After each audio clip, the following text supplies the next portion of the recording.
Qu'est-ce que tu as dessiné, toi? Oh, yes. Oh, that's nice. Qu'est-ce qui vient à ton esprit? Ouais. As-tu terminé ou n'est pas terminé? Elle est terminée, OK. Ça fait partie des arts.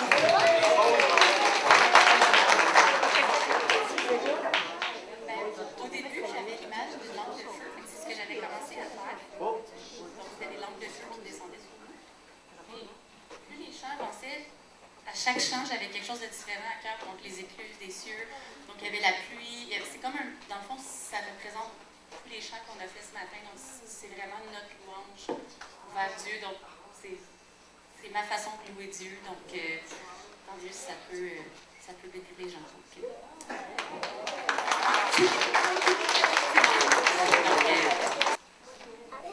J'aimerais vous partager quelque chose qui m'est venu à mon attention pendant qu'on chantait l'avant-dernier chant. Je ne sais pas moi si, au pire aller, Dieu veut nous parler à chacun d'entre nous, mais peut-être qu'il y en a ici à qui ça s'adresse en particulier. S'il y en a parmi vous qui n'avaient jamais lu la Bible, je vous encourage à le faire parce que c'est un livre intéressant qui, bon, on n'a pas toutes les révélations d'un coup, là, mais à force de le lire, puis de le relire et de le relire et encore de le relire, le Saint-Esprit parle, puis il va vous parler comme il nous parle à nous tous, et puis il va vous révéler des choses qui sont utiles et pratiques. Mais OK, ce que le Saint-Esprit me faisait remarquer dans l'histoire de la Genèse, pour ceux qui ont lu la Bible, vous connaissez bien l'histoire d'Adam et Ève et leur bévue et leur malheur et les conséquences de ce qui leur est arrivé. Mais le verset que le Saint-Esprit voulait faire remarquer est celui-ci. Genèse 3, 16. Ton désir se portera vers ton mari. Et puis, qu'on le réalise ou pas, c'est ce qui se passe dans le cœur de chacune d'entre nous. C'est que le désir de notre esprit, en bout de ligne, on désire Jésus. Si tu ne le réalises pas, c'est pas grave. Ça n'insulte pas Dieu. Ça va venir avec le temps, si tu ne l'avais jamais réalisé. Il y a plusieurs d'entre nous, comme chrétiens, on ne l'a jamais réalisé, nous non plus. C'est l'œuvre du Saint-Esprit avec le temps qui nous travaille, nous fait remarquer ça, mais c'est ce que Dieu veut nous dire. Il y a quelques semaines passées, vous vous souvenez, on parlait d'amour, mais ça aussi, ça parle d'amour. Ça parle de l'amour qui est profondément dans nos cœurs, qui est pour Dieu, pour son Fils Jésus, qu'on le réalise ou pas. L'image étant que nous tous ensemble ici, on est l'Église, on est l'épouse de Christ, et Christ, c'est notre mari, comme ça déclare ici. Et puis une autre chose que le Saint-Esprit voulait faire remarquer, c'est dans le verset juste avant ça. Dieu parle au diable, notre ennemi, et puis il dit « Je susciterai l'hostilité entre toi-même et la femme. » La femme encore, comme on vient de mentionner, c'est nous tous, c'est le corps de Christ. Ça s'applique à nous tous.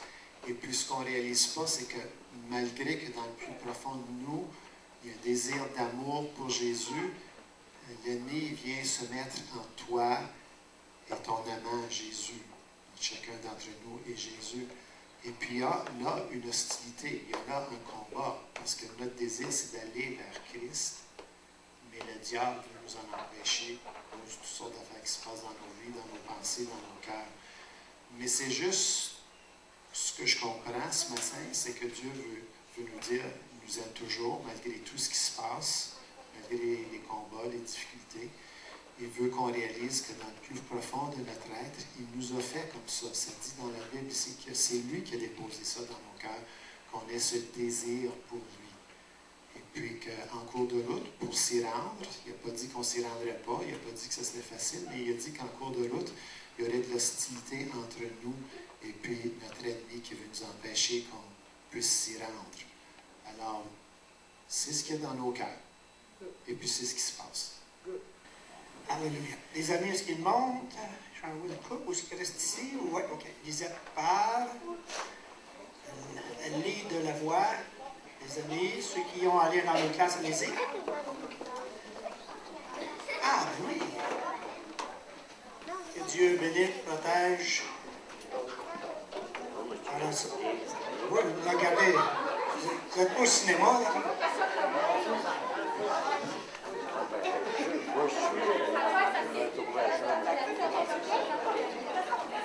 Ça y est, l'onction est forte. OK. Fait que, regardez, on va prendre le temps tout de suite ce matin. On parle du retour de Jésus, le retour de Christ. Ah. L'enseignement, probablement, ça va être sur deux phases, là, deux temps, cette semaine et la semaine prochaine. On approche de Pâques, bien sûr. Et, le retour de Jésus-Christ, c'est quelque chose d'assez important. Et cet enseignement-là a été inspiré puis dirigé. Quand je suis allé au ministériel le 25 février, il y avait un ministériel avec John Arnott le matin, le lundi, pour les ouvriers, les pasteurs, etc. Puis John a partagé ça, mais dans mon esprit, c'était comme, OK, c'est bien. Mais par la suite, quand je suis sorti de là, puis quand j'ai réécouté, puis quand j'ai porté une attention, alors le Seigneur a placé ça dans mon esprit afin de ramener ça. Il a aussi ramené des détails que John Arnott a mentionné. Et mon gars, wow, t'as bien trop de succès. Il recule, toi, là, que c'est ça? Wow!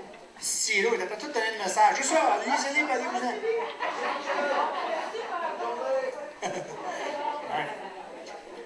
Et puis, ça me faisait réaliser.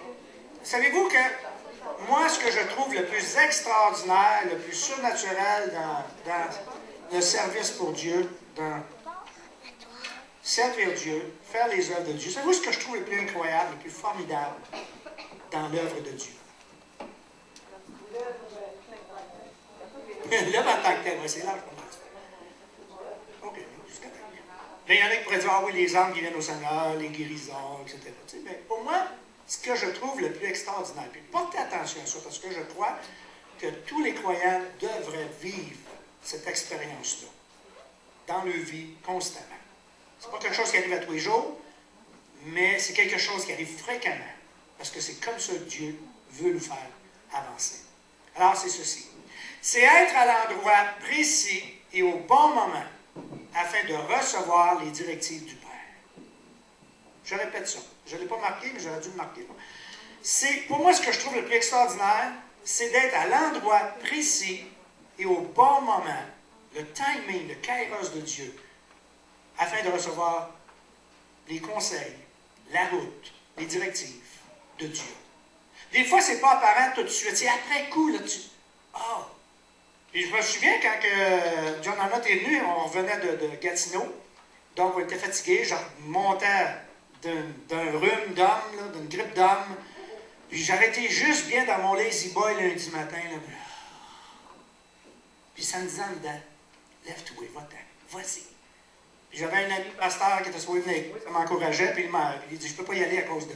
Ah, ben, il ne vient pas, fait que ça ne m'encourage pas à y aller. Mais en dedans, j'ai dit à ma maman, dans son fauteuil, j'étais dans le mien, puis elle dit, ça va dans le manche, ça me tente, puis ça me tente pas. Ça m'aurait tenté si j'avais eu un télétransporteur. Tu sais, pas s'habiller, tu sais, je ne pas survenir, tu sais, mais il fallait faire la route, s'habiller, se peigner, se laver, se parfumer, puis plein d'affaires, puis là, ça m'a rappelé, quand je réfléchissais à ça, à chaque fois, quand il arrive des moments comme ça, le Seigneur donne des directives. C'est comme il dit, OK, tu es à la bonne place, je peux te parler. Jésus, c'est comme ça qu'il fonctionnait. Vous savez, à l'exemple du maître Jésus, vous vous souvenez dans le jardin, hein? Il me fait ça depuis la semaine passée, mais c'est pas la batterie, c'est les fréquences qui jouent, là. Jésus dans le jardin, vous vous souvenez, hein? Même Jésus a éprouvé le même sentiment. Seigneur, écoute, je sais là, que ce qui arrive, là, ça ne me tente pas vraiment. Dans le fond, c'est ça que Jésus disait, c'est, écoute, là, porter le péché, le fardeau de tout le monde entier, du début jusqu'à la fin, alors que moi, je n'ai rien fait. C'est ça qu'il disait dans le fond, Père. Moi, là, gars, je mérite mieux que ça. Mais, non, pas ma volonté, mais la tienne. Alors, le maître, les disciples aussi. Puis, vous savez, il y a des fois que ce n'est pas toujours avec désir et obéissance qu'on doit aller chercher ce que Dieu a à nous donner. On n'a pas toujours le désir. Ça va? Je t'en vais là? Peut-être le diable ne veut pas que vous entendiez ça, là. Des fois, on pense qu'il faut qu'on ait le goût de. Jésus n'avait pas le goût. Ça, c'est un. Galates 5, 17, mettons. Puis là, on pourrait parler de Paul à un moment donné. Paul, il dit, j'ai voulu y aller. Pas les capables. Je voulais y aller, mais... Pierre, à un moment donné, taché les mains, on dit, tu vas aller où ce que tu ne voudras pas. Jean, sur l'île de Patmos, pensez-vous que quand il était en route, il s'est dit, youhou! On va aller passer la fin de ma vie sur une île de Garnotte où il n'y a rien, pas de McDonald's, pas de restaurant, pas rien, juste de la roche. Puis il y a une garnison de Romains, puis des bandits, puis des prisonniers. Puis, regardez comme il faut. Tous les personnages, beaucoup de personnages bibliques. C'est pas toujours avec le désir et l'enthousiasme. Mais c'est d'être attentif, puis de dire peut-être que Dieu, c'est là qu'il va me parler, qu'il va agir, qu'il va m'utiliser. Galates 5, 17. Bon verset pour nous faire réfléchir là-dessus. Car la chair a des désirs contraires à ceux de l'esprit. OK, on prend ça dans son contexte au niveau de la chair. On pense que la chair, c'est totalement mauvais. Oui, dans la dépravité, la chair est mauvaise. Mais la chair demeure la chair tant que si longtemps qu'on va être dans la chair. On fait des choix dans la chair. Il y a des choix qui ne sont pas négatifs, et il y a d'autres peut-être qui ne sont pas à la gloire de Dieu. Alors la chair a des désirs contraires à ceux de l'esprit. Et l'esprit en a de contraires à ceux de la chair. Ils sont opposés entre eux afin que vous, attention, dites ça avec moi, afin que, là vous ne savez pas par cœur, je pense, vous ne fassiez pas ce que vous voudriez. Afin que vous ne faites pas, ça c'est en québécois, là, ce que vous voulez. Je l'ai dit tout croche, là, en québécois. Vous ne fassiez point ce que vous voudriez. Galates 2, 20. Vous vous rappelez ce verset, qu'est-ce qu'il dit? Ce n'est plus moi qui vis. C'est Christ qui vit. Mais si Christ vit en moi, là, c'est plus moi. J'ai plus cette autorité-là de dire à ma chair, à ma peau, c'est ça que je veux. Non, c'est ce que l'esprit veut. Et l'esprit et la chair, des désirs contraires. L'esprit peut t'emmener à un endroit où tu y vas de reculons. Mais rendu sur place, tu t'aperçois que Dieu avait une action, une œuvre, et elle va te parler. Tandis que d'autres, tu choisis, tu arrives là, tu ressors, tu repars de là, tu dis, qu'est-ce que j'ai fait là? Ça ne m'a rien donné. Alors moi, la chose la plus extraordinaire, puis quand j'ai fait le rappel de plein de choses comme ça, je me suis souvenu de dizaines d'événements où je me suis retrouvé à un endroit où Dieu dit, voici, t'es là à la place où je vais te parler. Il faut apprendre à être malléable entre les mains de Dieu, puis se laisser diriger, puis c'est pas parce que ça ne nous tente pas, ou parce qu'on n'a pas le goût, c'est de faire les œuvres que le Père a préparées d'avance. Alors ça m'a rappelé, dans le fond, ce petit événement-là du lundi, que, et Luc 14, vous vous souvenez de Luc 14, hein? Un beau verset là, pour nous bénir en masse. Si quelqu'un veut venir après moi, qu'il remplisse son compte de banque, qu'il pousse les REER à son maximum, qu'il s'arrête des biens matériels à croiser, qu'il fasse de sa vie ce qu'il veut. Non, ça dit, si vous ne préférez pas à Père, Mère, Fils, et même à votre propre vie. Donc, écoutez, je pourrais vous en sortir une douzaine de même, là, juste pour vous dire que soyez là où Dieu vous veut. Bon, tout ça pour dire le retour de Christ. Alors ça, dans le fond, j'ai réfléchi, puis là, c'est bien, Robert, ce que tu dis un matin, tu parlais d'épouses et d'époux, tu parlais de femmes. Et mon premier verset ce matin, c'était dans Éphésiens 5, 22. Êtes-vous contents? Femmes, soyez soumises à vos maris comme au Seigneur. Eh oui! Moi, ça fait la notane, il est là. En tout cas, vas-y donc, ouais, pour le fun, vas-y tranquillement. Là. Le retour de Christ. Alors, on va partir avec ça. Éphésiens 5, 22. Femmes, soyez soumises à vos maris, souriez, mesdames. C'est dans la Bible. Regardez, vous avez la même affaire en grec, en chinois, en hébreu. Femmes, soyez soumises à vos maris, comme au Seigneur. Il y en a qui n'ont pas de mari et qui veulent être soumises à quelque part. Car le mari est le chef de la femme, comme Christ est le chef de l'Église, qui est son corps, et donc il est le sauveur. 24. Or, de même que l'Église est soumise à Christ, les femmes aussi doivent l'être à leur mari à toutes choses. Amen, les femmes, allez-y. Oh, alléluia! C'est bon, c'est la parole de Dieu, c'est merveilleux. Il y a une petite réaction ce moment-là. La chair réagit. Faisons mourir la chair. OK, non. Oh, verset 25. Marie! Bon, on va passer plus de là. Attends, on va descendre. C'est pas là que je voulais aller. Non, c'est une joke. Marie, aimez vos femmes comme Christ a aimé l'Église. Et là, on avait eu une étude là-dessus, nous autres, il y a 30 ans, une étude de couple. Puis la conclusion, c'était, c'est nous autres, les gars, qui est le plus perdant. C'est pas les filles. Comme Christ a aimé l'Église, il s'est fait crucifier. Fait que, oui, correct. On paye. Comme Christ a aimé l'Église, s'est livré lui-même pour elle. Afin de les versets 26 et 27, ça c'est les beaux versets. Afin de sanctifier par la parole, après l'avoir purifié par le baptême d'eau, afin de faire paraître devant lui cette Église. OK, il y a un petit vent de panique dans ce coin-là, ça va? OK. Paraître devant lui cette Église glorieuse, sans tache ni ride, ni rien de semblable, mais sainte et irrépréhensible. Le retour de Jésus, le retour de Christ. Ici, ça parle vraiment d'une rencontre avec l'époux. L'époux et l'épouse, à un moment donné, puis Dieu m'avait donné une révélation il y a quelques années à partir d'un chant que j'écoutais, puis le chant disait quelque chose, puis Saint-Esprit dit, « Hey, mon Église, voici ce qu'elle est. Ce que je viens chercher, là. Si vous entendez quelqu'un dire, l'Église est comme ci, l'Église est comme ça, l'Église est pour l'Église est pas bien, regardez, la parole de Dieu dit quoi? Afin de faire paraître devant lui cette Église, comment? Glorieuse, sans tache, ni ride, ni rien de semblable, mais sainte et irrépréhensible. Alors, on parle de la rencontre de l'époux et de l'épouse. L'époux, lui, est prêt à nous recevoir. Maintenant, c'est l'épouse qui a à se préparer. C'est elle qui se prépare. Nous devons nous préparer à la rencontre. Tu peux le mettre là, tu as le doigt là.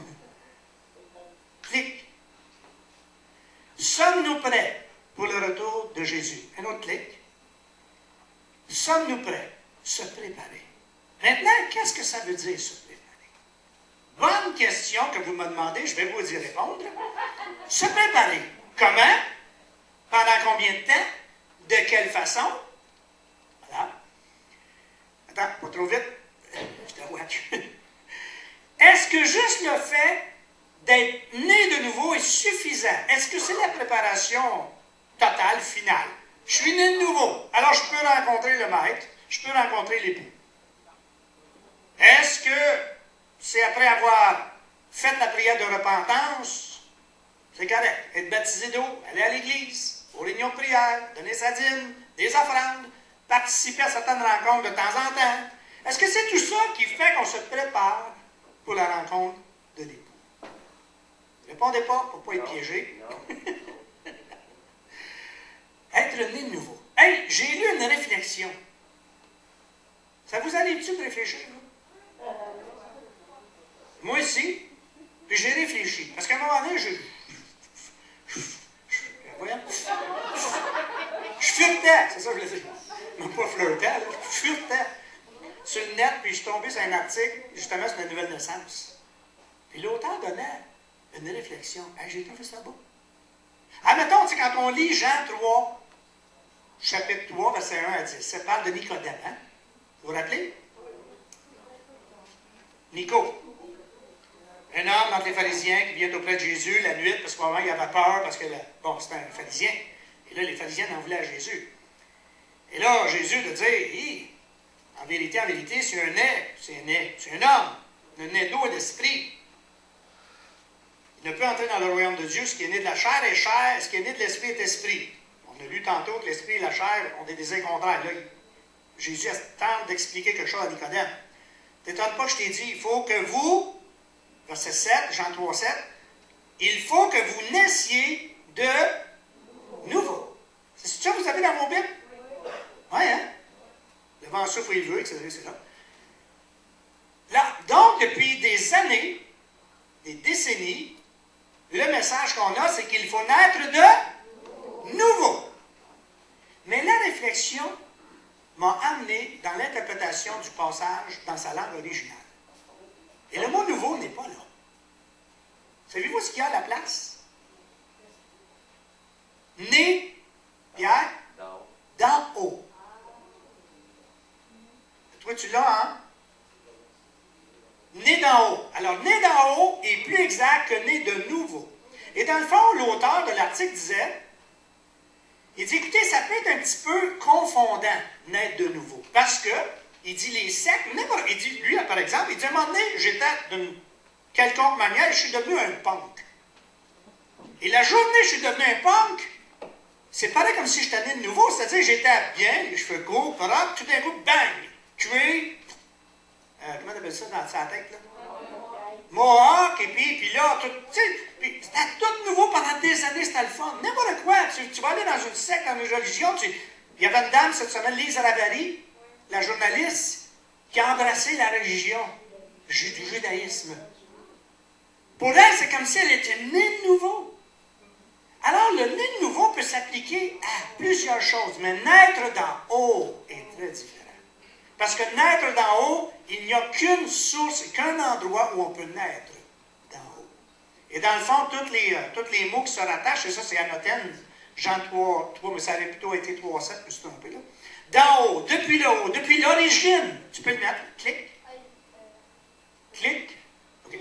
Depuis l'origine, depuis un endroit plus élevé, ce qui vient des cieux ou de Dieu, depuis le début, l'origine, depuis le commencement. Alors, naître d'en haut. Et là, Jésus va dire à Nicodème, c'est surnaturel. Le vent, tu ne l'entends pas, mais il arrive dans quelque part. Puis là, il va finir en disant à Nicodème, quoi? Tu es le docteur d'Israël, la sommité d'informations et d'enseignements sur moi, sur Dieu mon Père, sur toutes les choses religieuses, et tu ne sais pas ça, mon Nicodème. Et portons l'attention que Nicodème connaît Dieu. Il aime Dieu, mais il ne comprend pas ce que Jésus est en train de lui dire.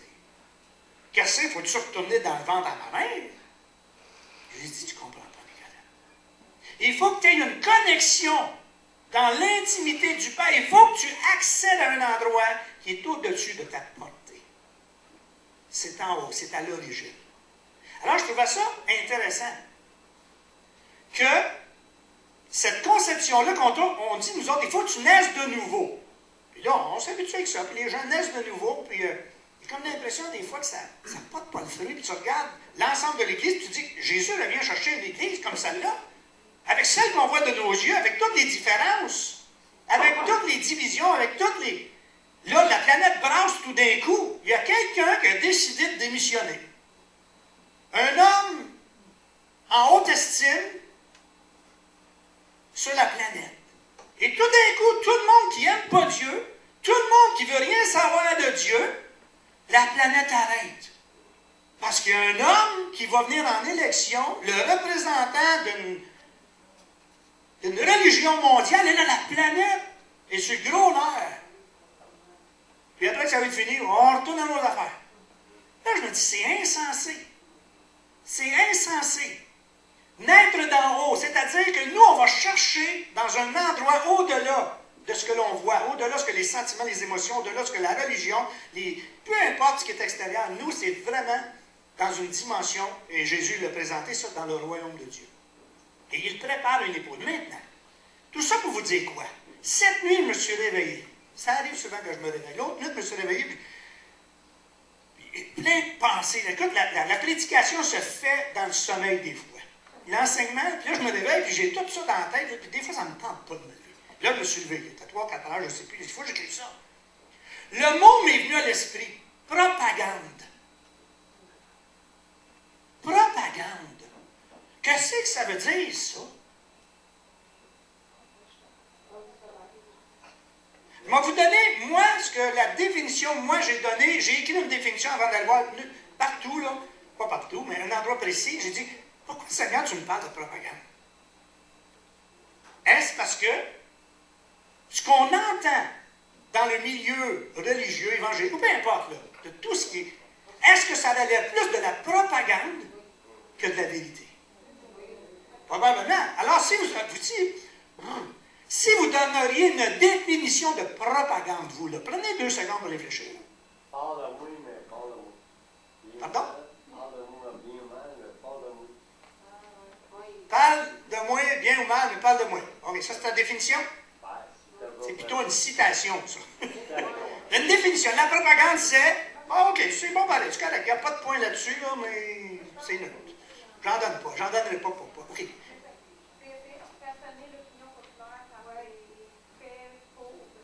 OK. Vous avez compris? OK. Donc, oh, c'est pas mal ça, là.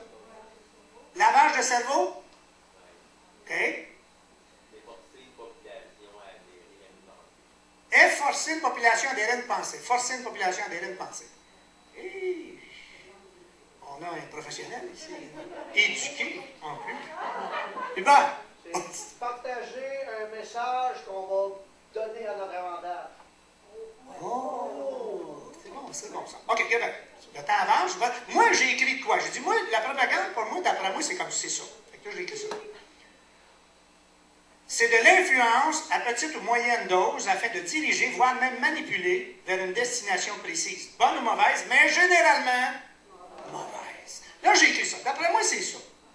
Là, je suis allé voir Wikipédia. Il y a plein d'informations sur Wikipédia. Et là, j'ai écrit ça, puis Wikipédia. Parce que sur le retour de Jésus, c'est très important qu'on ne croit pas à une propagande, mais à une vérité. Comme pour l'Église, comme pour n'importe quoi. Alors, la propagande, c'est pas juste à l'extérieur. Vous allez voir, écoutez bien ça, ce que Wikipédia, un organisme indépendant, écrit des choses à partir de toutes les données de connaissances qu'il ramasse à droite et à gauche. Wikipédia. Puis, si vous voulez, je l'ai écrit ici sur un petit papier, parce que c'était un peu long, je ne l'ai pas écrit là. Ça peut vous aider à comprendre certaines choses. OK, la propagande.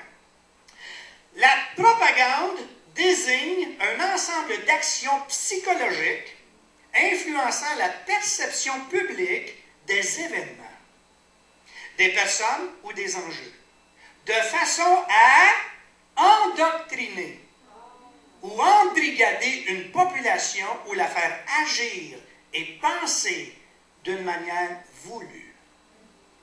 Écoutez, c'est weird. Quand j'ai lu ça, j'ai dit « Ouh!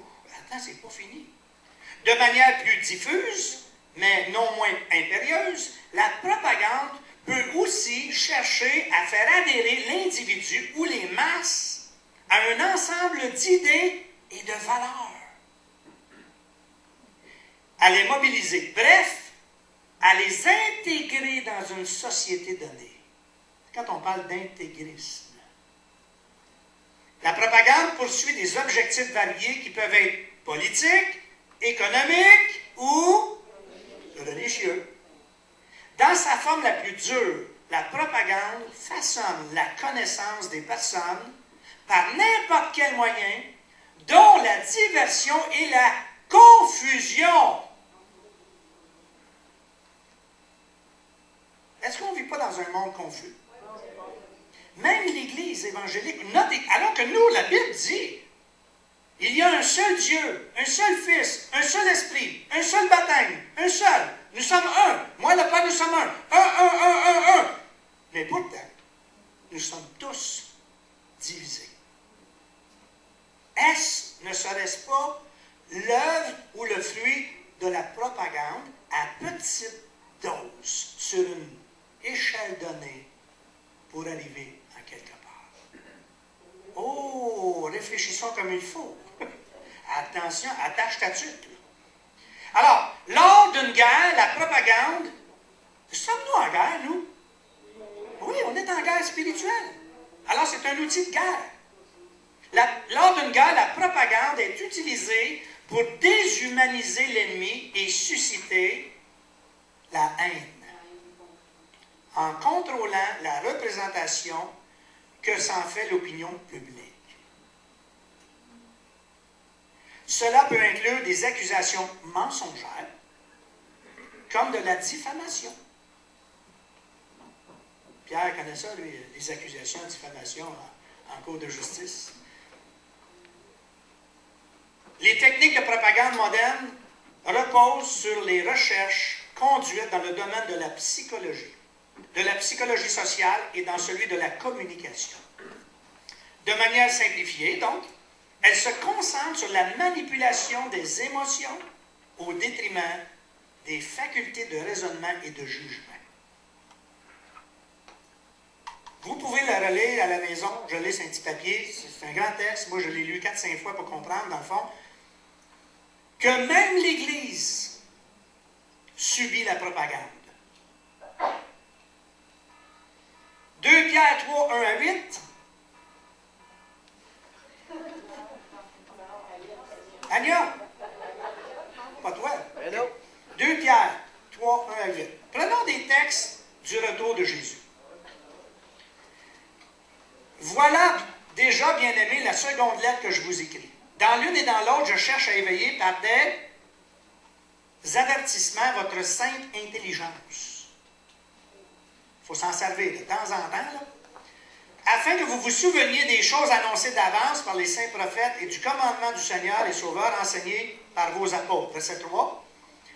Sachant avant tout que dans les derniers jours, il viendra des moqueurs, leur raillerie, marchant selon leur propre convoitise, et disant, verset 4, où est la promesse de son avènement? Propagande. Manipulation, suggestion. Où est la promesse? Le doute. Car depuis que les pères sont morts, tout demeure comme dès le commencement de la création. Ils veulent ignorer en effet que des cieux existaient autrefois par la parole de Dieu, de même qu'une terre existe, etc. Verset 8. Mais il y a une chose, bien-aimés, que vous ne devez pas ignorer. Alors, disons-nous à nous autres, il ne faut pas que j'ignore quelque chose. Vous dites-vous là, des fois je me dis ça à moi-même. Écoute bien, là, ignore pas ça, parce que la parole de Dieu dit de ne pas ignorer ça. C'est que devant le Seigneur, un jour comme 1000 ans, et 1000 ans comme un jour.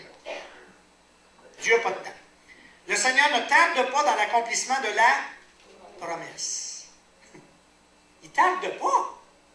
Ça vous attire-tu? Arrête-tu des fois de dire, coudonc, Seigneur, tu es où? Tu sais, quand on parle du retour de Jésus, en tout cas, moi et Manon, là, on est, je ne sais pas combien de fois, on se couche le soir, après une semaine active, de travail, de toutes sortes de choses, et là, on se dit, on se le dit, là, tu sais, hey, ça sent-tu pas une bonne nuit, Jésus, que tu reviens? Il me semble que demain matin, ça ne me tente pas de retourner. Tu sais, Salomon, il dit, c'est cyclique. Ça recommence tout le temps. C'est comme le jour de la marmotte. Y en a-tu du monde comme ça? Tu sais? Oh.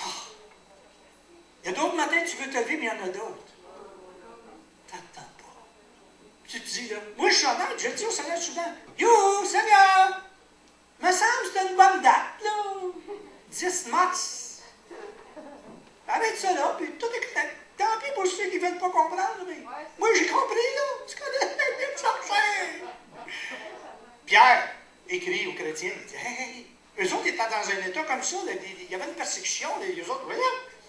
Le Seigneur ne tarde pas dans l'accomplissement de la promesse. Il me semble d'avoir ceux qui écoutaient. Ben oui, il ne tarde pas. Là. Et nous autres, 2000 ans plus tard, c'est pire. Comme quelques-uns le croient, mais ils usent de patience. Et la patience de Dieu, là. Aïe, aïe. Envers nous, ne voulant qu'aucun périsse, mais que voulant que tous arrivent à la repentance, qui veut dire quoi? Changer de voie. Viens de bord. Naître d'en haut. Exactement. Le jour du Seigneur viendra. Hey, le jour du Seigneur viendra. Comme un voleur. C'est-à-dire? N'importe quel.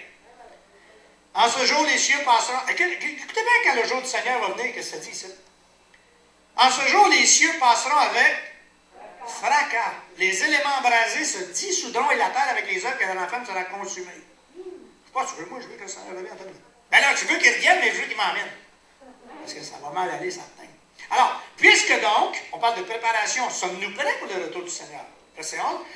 Puisque donc, toutes ces choses doivent se dissoudre, quelles ne doivent pas être la sainteté de votre conduite et votre piété. Tandis que vous attendez, et ça c'est un petit verset que j'aime bien, là, et vous hâtez l'avènement du jour de Dieu, à cause duquel les yeux enflammés se disent. Mais nous attendons selon sa promesse. Donc, verset 14, en attendant, on fait quoi? Appliquez-vous à être trouvé par lui.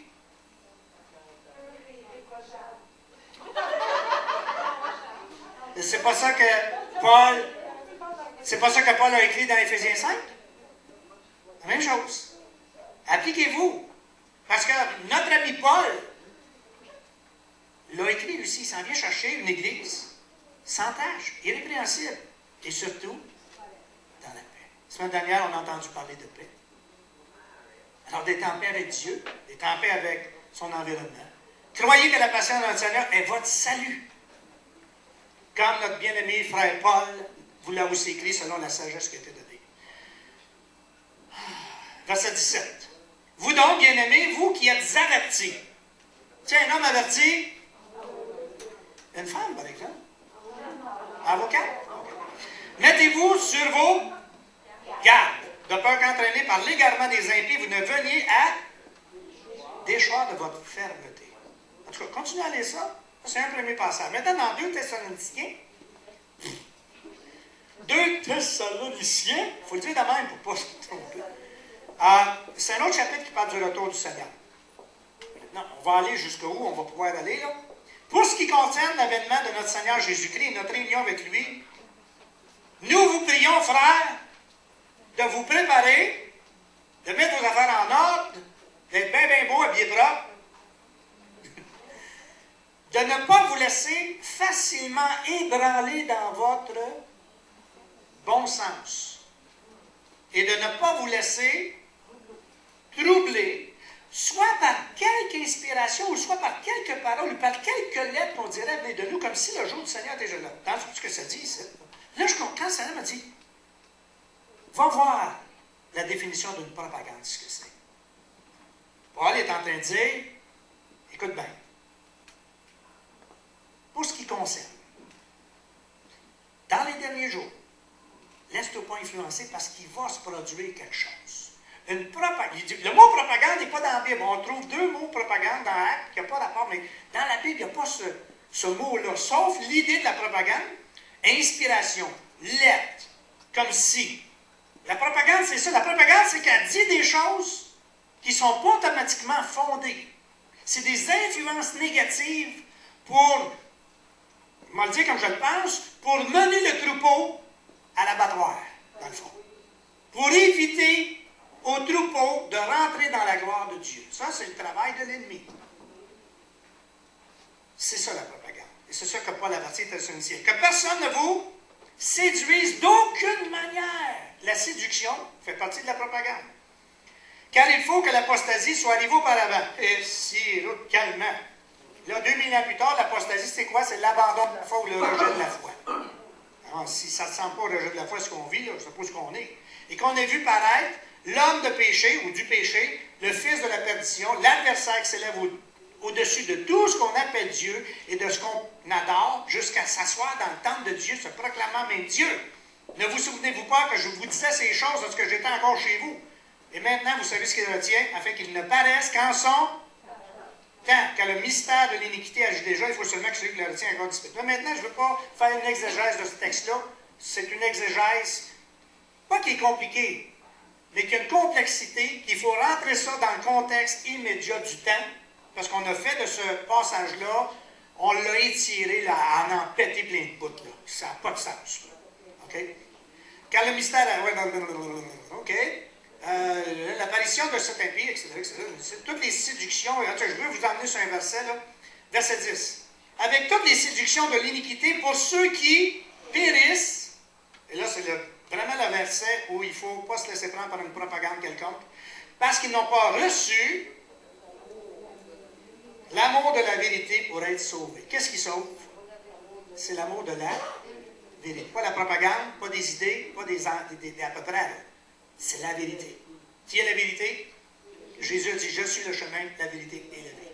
Dans le fond, la vérité, elle est partout dans la parole de Dieu et c'est là-dessus qu'on doit s'asseoir, même pour le retour de Jésus. Au verset 11, parce que si on ne s'attache pas à la vérité, verset 11, Dieu leur envoie, quoi? Une puissance d'égarement pour qu'ils croient au mensonge. Ça, c'est un verset qui me fait peur. Vous le dites, ça me fait peur. Oh, moi j'ai la foi, je n'ai pas peur. Mais t'es mieux d'avoir peur. Parce que la Bible dit dans les prophéties, Matthieu 24, 25, si Jésus n'abrège pas ses jours, il n'y en a pas un qui va être sauvé. C'est grave, là. Il y a un monde de ténèbres, il y a un monde d'influence, il y a un monde de manipulation. Puis même au milieu de nous, ça existe. Et on a besoin vraiment de décortiquer la vérité, de s'asseoir sur la vérité, de la faire ressortir au plus haut niveau pour que tout ce qu'on fait s'assoie sur la vérité. À ce moment-là, on n'aura pas de crainte d'être mauvaisement influencé ou d'être séduit ou de recevoir quelque chose. Pharaon, là, hey, il s'est toqué par à peu près jusqu'à battre.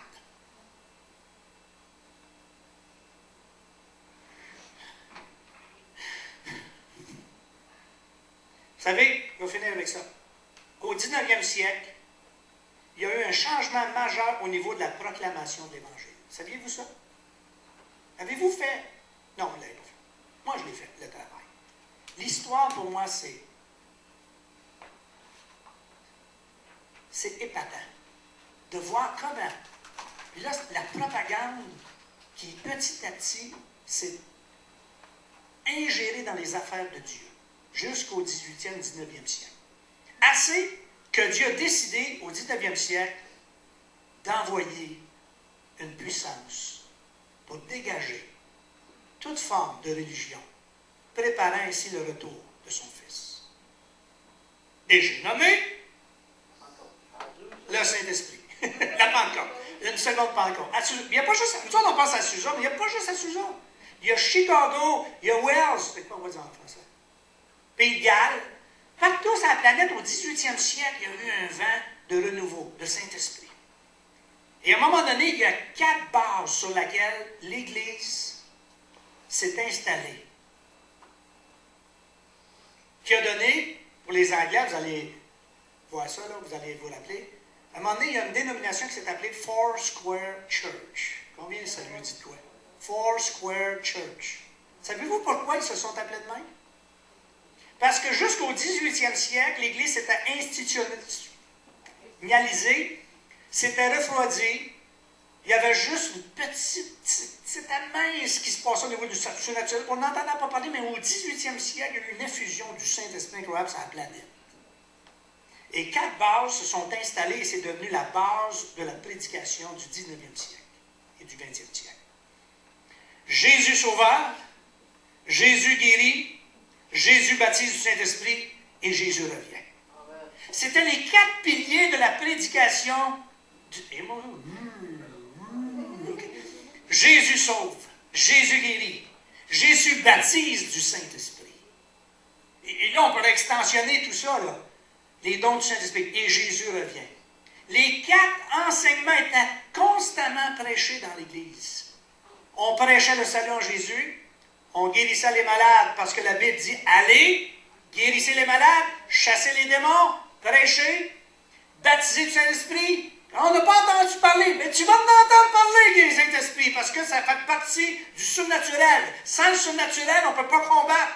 La chair a des désirs contraires à ceux de l'Esprit. Donc, il faut vraiment entrer dans la dimension du Saint-Esprit, le laisser nous saisir. Et la 4e, Jésus revient. C'est-à-dire tout ça pour préparer à la rencontre de l'irrépréhensible et de la beauté de ce que nous devenons en étant sauvés, en ayant l'assurance du salut en Jésus, en accomplissant les œuvres que le Seigneur a fait, de croire dans la guérison. Et si pas tout le monde est guéri, c'est à chaque prière, personne n'est guéri, c'est pas grave. On recommence la minute d'après. On y croit. Ça fait partie du plan de Dieu de guérir. Baptisé du Saint-Esprit avec les manifestations, le don en langue, la prophétie, la connaissance, le surnaturel, puis comme j'ai dit tantôt, d'être là au bon endroit, au bon moment pour recevoir la révélation. Ça fait partie aussi du domaine de l'Esprit. Et de s'appuyer sur Jésus revient. Maintenant, le Jésus revient, c'est là-dessus qu'on va mettre une emphase la semaine prochaine. Parce que Jésus revient, pourquoi? Juste pour s'assurer qu'on a une place au ciel. Pas juste ça. Parce qu'on a un mandat aussi de transmettre à toute notre génération, de dire, regarde, moi, je sais où je vais, alors je désire que tu comprennes où tu t'en vas toi aussi. Parce que mon désir, c'est que tu viennes avec moi dans un endroit d'éternité incroyable. Et dans ces 4 emphases-là, dont celui de Jésus revient, le Jésus revient, lorsqu'on va le regarder comme il faut, dans le fond, pourquoi on doit prêcher ça? Pour justement Ne pas être sous une propagande de diversion ou de confusion quant à notre identité et quant à ce à quoi on doit servir au niveau de la propagande de l'Évangile. La vraie propagande. C'est une propagande basée Sur. l'Évangile, sur Dieu le Père, le Fils, le Saint-Esprit, l'amour du Père. OK. Oh, that's good, that's good, that's good.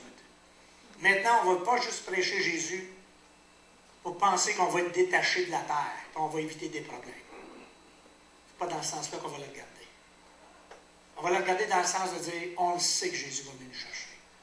Mais d'ici là, comment Dieu, tu peux m'utiliser? Comment je vais me préparer, moi, pour te rencontrer? Et le verset est facile à comprendre, là. Ma nourriture, c'est de faire la volonté du Père. À tes souhaits. Ah, fermons les yeux 2 secondes. Juste terminer en demandant au Saint-Esprit un éclairage particulier. Demandez au Saint-Esprit. Saint-Esprit, oh boy, je pense que j'ai besoin d'être éclairé. J'ai besoin d'être visité, d'être baptisé, d'être introduit dans le royaume de Dieu. C'est ça, là. J'ai besoin de ne pas me laisser influencer par aucune autre propagande que ta vérité. Et qu'est-ce que ta vérité? Ta parole est la vérité. Que cette parole m'imbibe, me détrempe jusqu'aux os.